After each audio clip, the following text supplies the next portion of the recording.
जो पंखों की जो कैपेसिटर होते हैं उसके पीछे लिखा हुआ होता है 3.4 माइक्रोफेराड। बिस्मिल्लाहिर्रहमानिर्रहीम, अस्सलाम वालेकुम डियर व्यूअर्स, मेरा नाम है सैयद जियाउल्लाह और आप इस वक्त देख रहे हैं जिया रिसर्च सेंटर। हमने कैपेसिटर पर एक डिटेल वीडियो बनाई थी, ठीक है। आज का जो हमारा टॉपिक है वो है कैपेसिटेंस ऑफ अ कैपेसिटर, ठीक है। तो आज का टॉपिक हमारे पास है कैपेसिटेंस। कैपेसिटेंस के दो ही डिफिनीशन है, एक तो लघु माना है जो कि नाम ही से जाहिर है, और दूसरा साइंटिफिक या ब्रॉड डिफिनीशन है। तो सिंपल डिफिनीशन इसका ये है, capacity of a capacitor to store electric charges.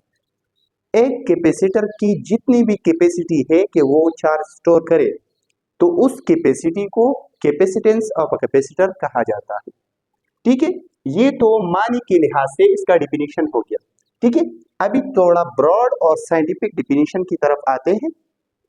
तो जिस तरह आपको पता है Q is equal to CV, ये है कैपेसिटर का इक्वेशन, ठीक है, जिस पर हम charge store on the capacitor find out करते हैं। तो अगर मैं C को यहाँ पर छोड़ दूं तो C is equal to Q by V या Q रेशो V, ठीक है।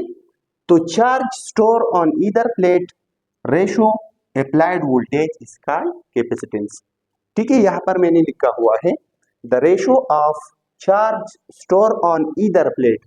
ईदर प्लेट का मतलब ये है कि हमारे पास दो प्लेट्स है, तो यहाँ पर जितनी भी चार्जेस प्लस Q और यहाँ पर माइनस Q, तो मतलब दोनों प्लेट्स पर सेम चार्जेस है। तो किसी एक प्लेट का चार्ज लेकर आप जब उसको अप्लाइड वोल्टेज पे डिवाइड करते हैं तो इसको कैपेसिटेंस कहा जाता है, ठीक है। तो the ratio of charge stored on each plate to the applied potential difference, यहाँ पर हमने एक पोटेंशियल डिफरेंस या सोर्स लगाया हुआ है, डीसी सोर्स या एसी सोर्स।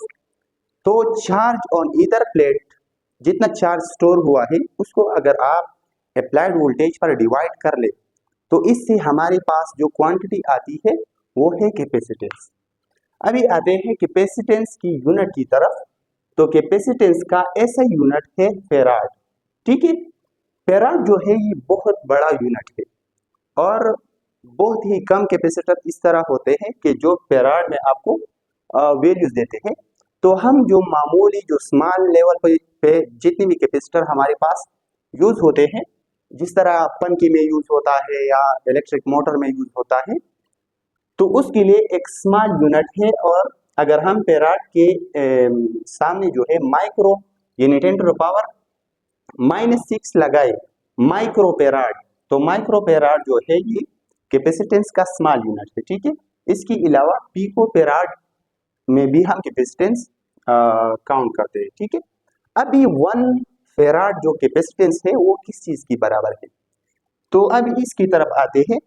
अगर आपके पास एक कैपेसिटर हो, आपने उसको अप्लाइड वोल्टेज दिया हो 1 वोल्ट का, और उस कैपेसिटर पे चार्ज स्टोर हो जाए 1 कूलम का चार्ज, तो ये 1 कूलम का चार्ज इंतहाई बहुत ह्यूज अमाउंट ऑफ चार्ज है, तो ये मुमकिन नहीं है, ठीक है।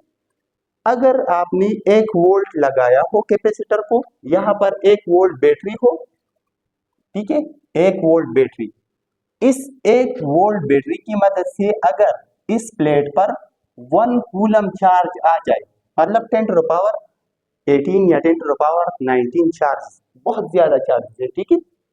तो इस कैपेसिटी को फिर 1 फेराड कहा जाता है, ठीक है। डिफिनीशन की तरफ आते हैं। Capacitance of a capacitor is 1 farad if it can store 1 coulomb charge when connected to a source of 1 volt। अगर कैपेसिटर, यहाँ पर मैंने लिखा है, अगर कैपेसिटर 1 वोल्ट बैटरी के साथ अटैच हो और 1 वोल्ट बैटरी की मदद से इस कैपेसिटर पर 1 कूलम चार्ज आ जाए, तो इस कैपेसिटेंस को 1 फेराड कहा जाता है। इसके अलावा अगर मैं एक बैटरी ले लूं 12 वोल्ट, ठीक है, और इसकी मदद से 12 कूलम चार्ज आ जाए, तो ये 12 एक दूसरे को कैंसिल कर लेंगे, ठीक है। तो ये भी 1 फेराड की बराबर है। जिस तरह आपने जो पनकों की जो कैपेसिटर होते हैं उसके पीछे लिखा हुआ होता है 3.4 माइक्रोफेराड या 4.0 माइक्रोफेराड। तो जो पनकों की कैपेसिटर होते हैं या मोटर्स के कैपेसिटर होते हैं उस पर इस किस्म का एक यूनिट लिखा हुआ होता है, तो इसका मतलब ये है कि ये कैपेसिटेंस का यूनिट है।